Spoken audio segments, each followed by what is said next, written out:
और अब आपको बताएं कि लफ्जों के खेल स्क्रैबल में पाकिस्तान का एक और कारनामा। पाकिस्तान ने रिकॉर्ड 5वीं बार वर्ल्ड यूथ स्क्रैबल चैंपियनशिप जीत ली है।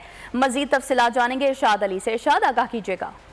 ये वर्ल्ड यूथ स्क्रैबल चैंपियनशिप जो श्रीलंका में जारी थी, पाकिस्तान जो है वो रिकॉर्ड 5वीं मरतबा वहाँ पर चैंपियन बन गया है। पाकिस्तान के 16 साल प्लेयर अफान सलमान, जिन्होंने 23 में से 19 गेम्स जीतकर तमाम हरीफों को मात दी और वर्ल्ड चैंपियन बन गए पहली मरतबा।